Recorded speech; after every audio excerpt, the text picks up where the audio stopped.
नमस्कार। बड़ी बहस मध्य प्रदेश में आप सभी का बहुत स्वागत है। मैं हूं आपके साथ विवेक पांडे। मध्य प्रदेश विधानसभा चुनाव में कांग्रेस ने अपनी तैयारियां तेज कर दी है। कांग्रेस ने अब नई पीढ़ी को नेतृत्व सौंपने की तैयारियां शुरू कर दी है। संगठन के कार्यक्रमों के साथ चुनाव की तैयारियों में भी युवाओं को महत्वपूर्ण भूमिका दी जा रही है। विधानसभा चुनाव की तैयारियों को लेकर गठित अभियान और चुनाव समिति में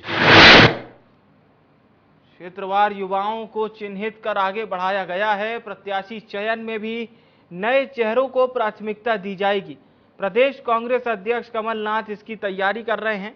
प्रदेश में 15 साल बाद 2018 में जब कमलनाथ के नेतृत्व में कांग्रेस की सरकार बनी थी तो उन्हें मंत्रिमंडल में नए चेहरों को मौका दिया था। सत्ता जाने के बाद से संगठन में युवाओं को आगे किया। मिशन 2023 के अंतर्गत प्रदेश के 16 नेताओं के नेतृत्व में यात्रा निकाली गई तो उसमें भी युवाओं को नेतृत्व करने का मौका दिया गया। अब चुनाव अभियान और चुनाव समिति में जीतू पटवारी, तरुण भनोत, कमलेश्वर पटेल, ओमकार सिंह मरकाम, हिना कांवरे, सुरेंद्र सिंह बघेल, सुखदेव पांसे को शामिल कर स्पष्ट कर दिया गया है कि नया नेतृत्व तैयार किया जा रहा है। इसके पहले जयवर्धन सिंह को इंदौर, उज्जैन जैसे महत्वपूर्ण जिलों का प्रभार दिया जा चुका है। गंधवानी से विधायक उमंग सिंगार को पार्टी राष्ट्रीय स्तर पर कई जिम्मेदारी दे चुकी है। आदिवासी नेतृत्व की कमी से जूझ रही कांग्रेस ने डॉक्टर विक्रांत भूरिया और रामू टेकाम को आगे बढ़ाया। माना जा रहा है कि इससे कांग्रेस न केवल आदिवासियों को साधने की कोशिश भी कर रही है बल्कि दोनों वर्तमान में वैसे आदिवासी स्वाभिमान यात्रा निकाल रहे हैं। इसके पहले ओमकार सिंह मरकाम को आदिवासी कांग्रेस का अध्यक्ष बनाकर बड़ी जिम्मेदारी दी गई थी। हिना कांवरे को विधानसभा उपाध्यक्ष बनाया गया था। आज इसी मुद्दे पर विस्तार से हम भी बात करेंगे। चर्चा के लिए हमारे साथ कुछ मेहमान भी जुड़ेंगे, लेकिन उसके पहले सुनिए कि आखिर पूरे मामले पर बीजेपी कांग्रेस के नेताओं का क्या कहना है। तो ये निरंतर प्रक्रिया का हिस्सा है। आप देखें, कमलनाथ जी की जब सरकार बनी थी तो कमलनाथ जी की कैबिनेट में जो है 80% युवा थे, नौजवान लोग थे। तो ये हमारे निरंतर प्रक्रिया का हिस्सा है। जो आज हमारा नेतृत्व है ये भी पीढ़ी परिवर्तन का हिस्सा है। 1975 में 76 में जब यूथ कांग्रेस को कार्यक्रम सौंपा गया उसके बाद से ही पीढ़ी परिवर्तन शुरू है। भाजपा तो अभी नकल कर रही है, वो भी उधार के नेताओं को चुरा चुरा के दूसरी पार्टियों से। इनके यहाँ पे खुद का पीढ़ी परिवर्तन क्या हो रहा है? भारतीय जनता पार्टी को तो मीनिया हुआ है, इनका इलाज कोई डॉक्टर नहीं कर सकता। आज बता दें कि आकाश विजयवर्गीय किसके बेटे हैं, कार्तिकेय सिंह किसके बेटे हैं, राजेंद्र पांडे किसके बेटे हैं, सुरेंद्र पटवा किसके बेटे हैं, किस किस का नाम गिनाए आप? पूरी पार्टी जो है वंशवादियों से भरी पड़ी है और इसके बाद मुंहजोरी करते रहते हैं। इनको कहते हैं दौंदा बुंदेलखंडी भाषा में। देखिए, पिछले 15-20 वर्षों से मध्य प्रदेश में कांग्रेस के दो ही नेता हैं, कमलनाथ और दिग्विजय सिंह। उन्हीं के इर्द गिर्द पूरी राजनीति घूमी है और स्वाभाविक तौर पर युवाओं के लिए यहाँ कांग्रेस पार्टी में अवसर बहुत ज़्यादा उनके संगठन में हो, सरकार में हो, हमेशा से सीमित रहे हैं। जहां तक बात रही कांग्रेस पार्टी में युवा नेतृत्व देने की, तो वहां पर भी आपको वंशवाद की खेप देखने को मिलेगी। कमलेश्वर पटेल को आज कहीं ना कहीं उस समिति में सदस्य बनाया है, उसके कारण पूरे प्रदेश में कयास चल रहे हैं कि युवा नेतृत्व की ओर कांग्रेस पार्टी जा रही है। तो नेता पुत्रों के लिए तो कांग्रेस पार्टी में हमेशा से एक बड़ा स्थान रहा है और उसी दिशा में कांग्रेस पार्टी आगे बढ़ रही है। वहां सामान्य घर से लोगों को आने वाले लोगों के लिए पहले भी कम अवसर थे, आज भी वहां पे अवसर बहुत ही क्षीण है कांग्रेस पार्टी में और कांग्रेस पार्टी उसी दिशा में आगे जा रही है। प्रदेश या देश का युवा आज कांग्रेस पार्टी के ऊपर विश्वास कर पाने की स्थिति में नहीं है। प्रधानमंत्री जी के नेतृत्व पर ही इस देश के युवाओं का विश्वास है और चुनाव दर चुनाव उनका विश्वास प्रधानमंत्री जी को प्राप्त हुआ है। देखिए, भारतीय जनता पार्टी में परंपरा रही है, जो हमारा नेतृत्व है, हमारा संगठन है, वह लगातार लोगों का अवलोकन करता है और प्रत्येक व्यक्ति की भूमिका को निर्धारित करता है और उसमें इस बात को विशेष तरजीह दी जाती है कि जो युवा सशक्त हैं, जिनके भीतर काबिलियत है, जिनके अंदर नेतृत्व क्षमता है, उनको पर्याप्त अवसर मिले और मध्य प्रदेश और अपने विभिन्न विधानसभा क्षेत्रों का वह नेतृत्व करें।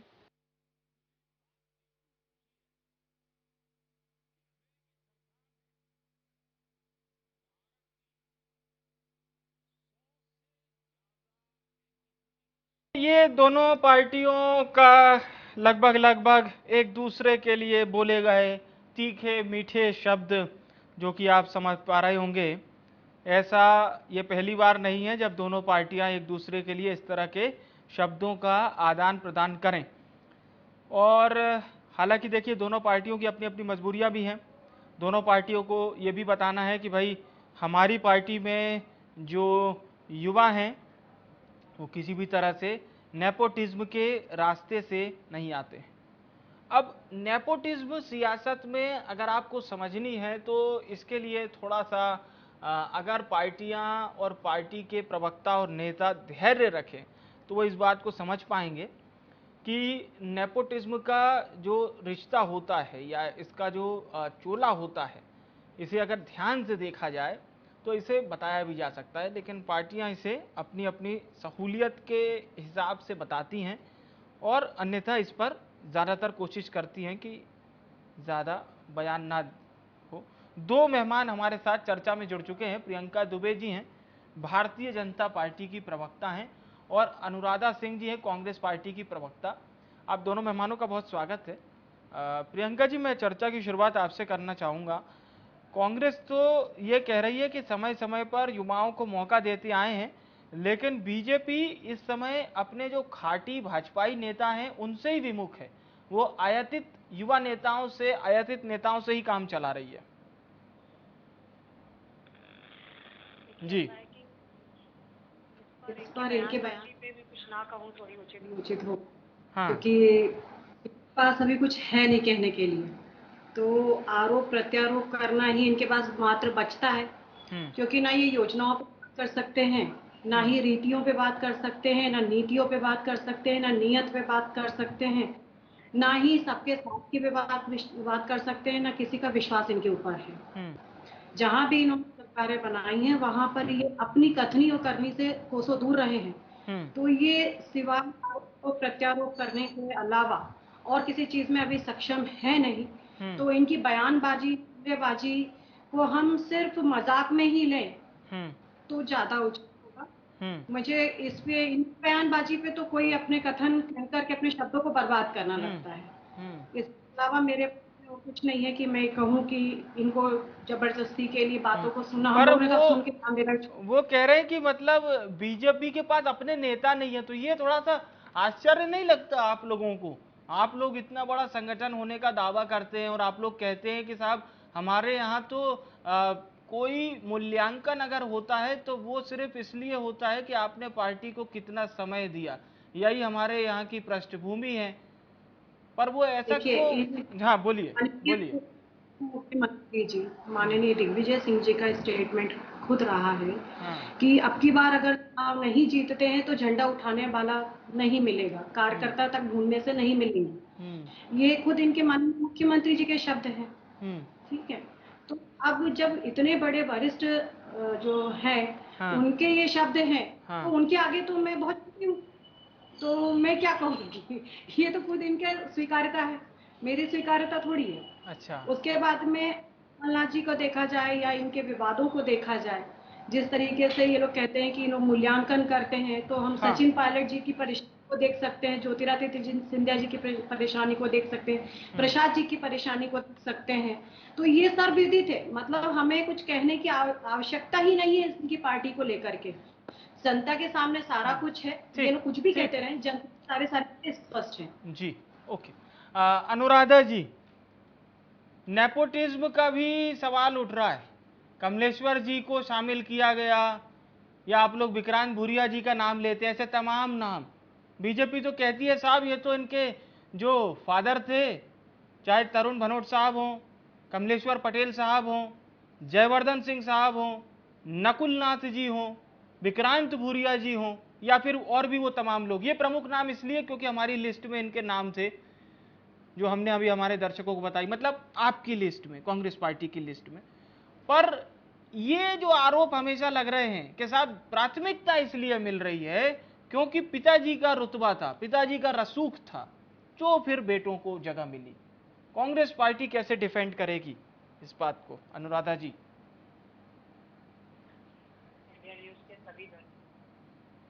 आपको और सम्मानित पैनलिस्ट को मेरा नमस्कार जी।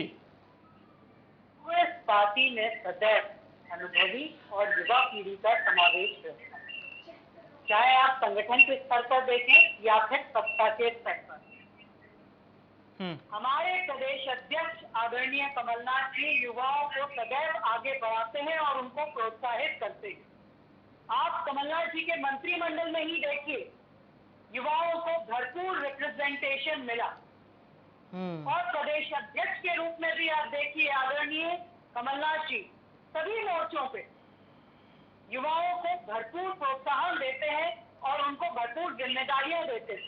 मैं आपका ध्यान आकर्षण करना चाहूंगी कि पिछले साल नगरीय निकाय चुनाव में छिंदवाड़ा से कांग्रेस के मेयर कैंडिडेट आदरणीय विक्रम आरके जी को कांग्रेस ने अपना उम्मीदवार घोषित किया था और वो विजयी हुई।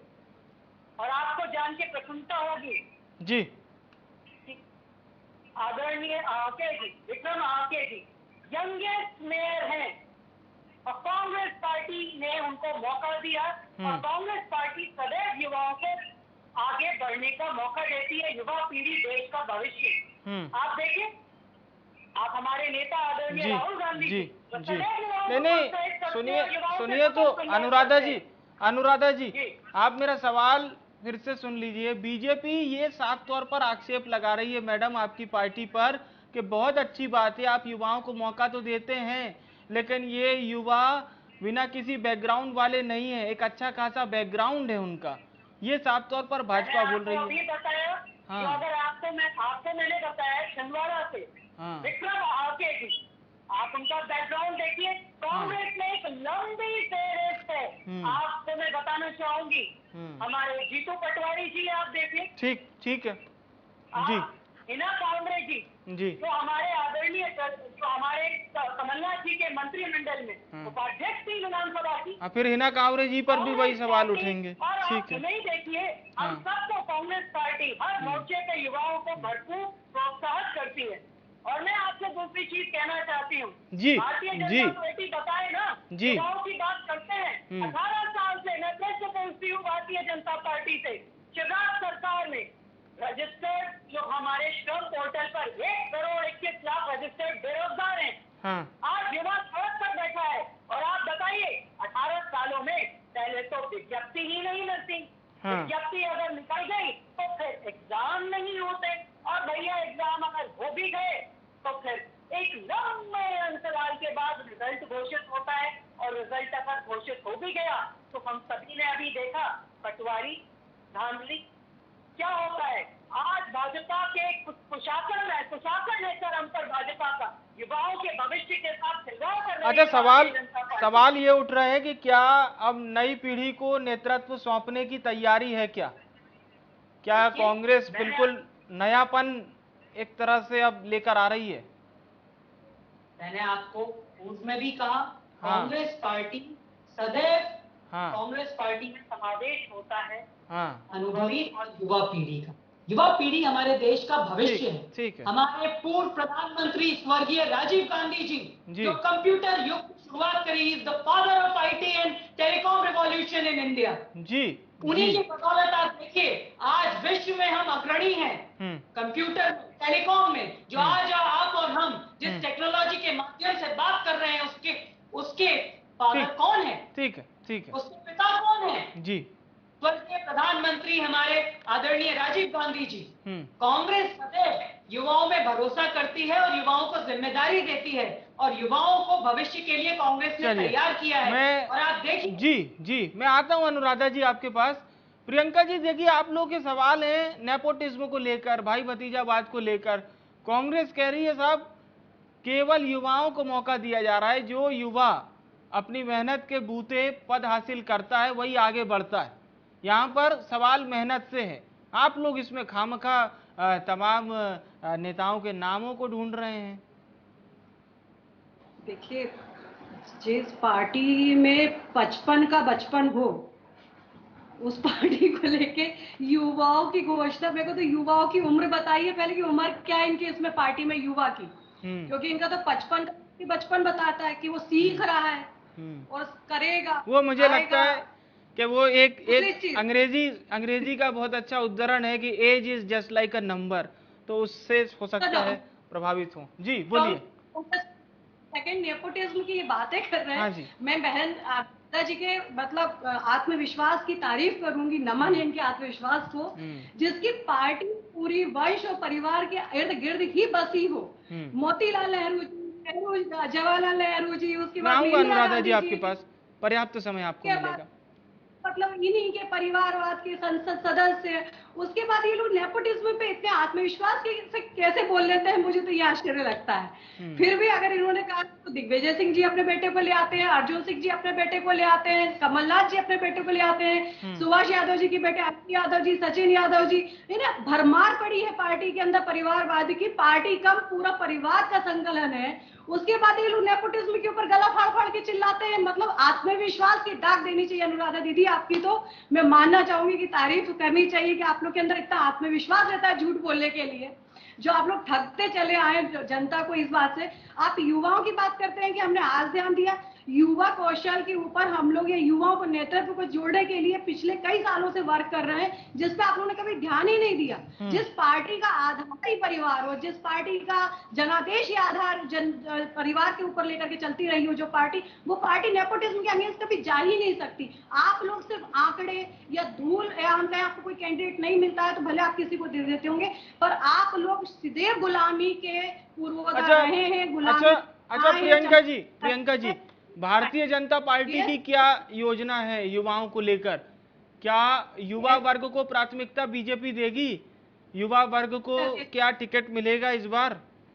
जी, इस बार 40 से ज्यादा सीट जो है वो युवाओं के लिए, 20% से ज्यादा रिजर्व जो है वो पार्टी ने जो है अभी अपना लोग के लिए रिजर्व करके रखी युवाओं के लिए, क्योंकि नहीं तो उसमें कहीं ऐसा ना हो कि वहां पर भी नेता पुत्रों की ज्यादा चल जाए और बेचारे जो पार्टी का झंडा उठाते हैं वो फिर नारा लगाने और उसी में रह जाएं बस, कहीं ऐसा ना हो जाए प्रियंका जी? क्योंकि वो भी बहुत सालों से जो पार्टी को अपना खून पसीना सब दे रहे हैं, उनकी भी कहीं ना कहीं आशा रहती होगी। प्रियंका जी, मेरी आवाज आप तक पहुंच रही है? चलिए मैं अनुराधा जी से जवाब ले लेता हूं। अनुराधा जी, क्या कहेंगी आप? जी, मैं आपसे ये कहना चाहूंगी जी, भारतीय जनता पार्टी बताए एक बहुत लंबी फेहरिस्त है। चाहे आप डिफेंस मिनिस्टर राजनाथ सिंह जी के पुत्र को देखें जी, चाहे ठाकुर साहब को देखें, केंद्रीय मंत्री अनुराग ठाकुर जी, और एक बहुत लंबी फेहरिस्त है। मैं आपसे ये कहना चाहती हूँ और मैं प्रश्न पूछती हूँ भारतीय जनता पार्टी से, जी आप जी बताएं जी, कि पार्टी में शहादत का वंशवाद है, बलिदानी है हमारे? आप बताइए। एक लंबी फेहरिस्त है, जब आप बात करती हैं तो एक बहुत लंबी फेहरिस्त है देश के ऊपर बलिदान प्राण न्यौछावर करने की, देश के ऊपर सर्वस्व लुटाने की कांग्रेस पार्टी में एक परंपरा है। और मैं आपको बताना चाहूंगी कि आप जो बात करते हैं, युवा पीढ़ी देश का भविष्य है। आज आप बताइए, युवा आज मध्य प्रदेश का भारतीय जनता पार्टी के कुशासन में अपने आप को चला हुआ महसूस कर रहा है। आप देखिए, आए दिन आपको बता रही हूं कि पहले तो विज्ञप्ति ही नहीं निकल रही है। भारतीय जनता पार्टी ने कितने लोगों को शासकीय नौकरियां दी? बताएं। मैं प्रश्न पूछती हूँ भारतीय जनता पार्टी से, इन 18 सालों में। आज तो आप देखें ना, हर जगह आप बताइए, आप तो मैं कह रही हूँ लिस्ट सार्वजनिक कीजिए ना, कितनी शासकीय नौकरी आपने प्रदान करी इन 18 सालों में मध्य प्रदेश के युवा को? आज 1,21,00,000 श्रम पोर्टल पर रजिस्टर्ड बेरोजगार है। और आप बताइए, आपने कितनी इंडस्ट्रीज लगाई? आपने, शिवराज सरकार ने 6 इन्वेस्टर्स सबमिट किए जी। कितना इन्वेस्टमेंट आया? मात्र 0.3%। अगर सरल भाषा में कहूं तो 100 रुपए में से मात्र 30 पैसे। और वहीं मैं आपका ध्यान आकर्षण करना चाहूंगी कि आदरणीय कमलनाथ जी की सरकार में, जिनको मात्र 15 महीनों में से 11 महीने मिले, और किस तरीके से चुनी हुई सरकार पर गिरा दी गई, लोकतंत्र के मूल्यों पर किस तरीके से भाजपा ने कुठाराघात किया, जग जाए। ठीक है। मध्य प्रदेश में 30,000 करोड़ रुपए के उद्योग प्रस्ताव मध्य प्रदेश पर उतरने शुरू हो गए थे। इसको कहते हैं सुशासन, कमलनाथ जी की गुड गवर्नेंस, कांग्रेस का गुड गवर्नेंस। जब भाई देखिए, आप इंडस्ट्रीज लगेंगी तो लोगों को रोजगार मिलेगा, जब रोजगार मिलेगा तो हमारा युवा सशक्त होगा। आज युवा क्या चाहता है? आज युवा रोजगार चाहता है, पर भाजपा का कुशासन है कि आज युवा बिना काम के बैठा हुआ है। ठीक, ऐसा जवाब भारतीय जनता पार्टी को की है। किया उन्होंने, पूरी पीढ़ी को बेरोजगार बना दिया 18 वर्षों में। ठीक है, मैं पूछ लेता हूं मैं, बीजेपी ने आखिर क्या किया। प्रियंका जी, बहरहाल मेरा सवाल ये था कि भारतीय जनता पार्टी युवाओं को कितनी प्राथमिकता देगी, और खासतौर से उन युवाओं को जिनका बैकग्राउंड पॉलिटिकल नहीं है, जो सिर्फ आपकी पार्टी से जुड़े और आपकी पार्टी के लिए ही मेहनत करते आए। पार्टी हमेशा तभी सर्वे किए गए हैं जो निष्पक्ष है, उस जनाधार है, और ये शुरू से होता आया है, कोई पहली बार नहीं हो रहा है ये हमारी पार्टी में। तो अभी भी जो है वो 20% रिजर्व किया गया है। स्पष्ट है कि हम लोग युवाओं को देने वाले हैं। उसके बाद महिलाओं के लिए रिजर्वेशन है, जो कि स्थानीय चुनाव में भी हम रखा था, तो इस बार 50% महिलाओं के लिए भी आरक्षण रखा गया था, और युवाओं के लिए भी इस बार इसलिए विशेष तरीके से आज से नहीं, हम लोग करीबन अभी इसके पहले जितने भी जिला अध्यक्ष हैं हम लोग वो 50 साल से कम उम्र के थी, वहां पे भी युवाओं को हम लोगों ने शुरू से प्राथमिकता देना शुरू कर दी। उसके बाद में खिलते कमल अभियान के चलते युवाओं को कनेक्ट किया गया। इसके अलावा आज ही मोहतरमा जो बात कर रही हैं, इनके लिए मैं बता दूं, प्रति व्यक्ति आय जो बढ़ी है मध्य प्रदेश की, जो मैं नहीं कह रही हूँ, नीति आयोग की रिपोर्ट कह रही है, जो निष्पक्ष ना कांग्रेस ने बनवाई है ना भाजपा ने बनवाई है, नीति आयोग की रिपोर्ट कह रही है कि प्रति व्यक्ति आय अगर प्रदेश के अंदर बढ़ी है तो किया होगा, तो उसके बाद ही बढ़ी होगी। सिर्फ जुमलेबाजी तो नहीं होता है। इसके बाद इन्होंने जो कर्नाटक में सरकार लेकर के आए, इनके तो डिप्टी सीएम आपने बोल दिए कि 1 साल तक कोई विकास कार्य नहीं हो सकता, विकास कार्य नहीं कर पाएगी। ठीक है, तो ये लोग जो कहते हैं कथनी करने में इनके शुरू से ही हमेशा भेद रहा है, ना ये लोग कभी वंशवाद से मुक्ति पा पाए। ठीक है मैम, मेरे पास समय की बेहद कमी है, मैं बहुत माफी के साथ आपको रोकना चाह रहा हूं। प्रियंका जी शुक्रिया आपका, अनुराधा जी आपका भी बहुत शुक्रिया हमारे साथ चर्चा में जुड़ने के लिए। बात हो रही थी चुनाव को लेकर युवाओं की भागीदारी पर। दोनों पार्टियों में युवाओं की भरमार है, लेकिन सवाल वही कि किस युवा को टिकट मिलेगा, बिना किसी बैकग्राउंड वाले युवा को या फिर बैकग्राउंड वाले युवा को। दोनों में अंतर बहुत बड़ा है। जनता को फैसला करना है कि वो आखिर वोट किसको देगी, ये फैसला जनता को करना है। फिलहाल के लिए बड़ी बहस में इतना ही। मुझे आने विवेक को दीजिए इजाजत, नमस्कार।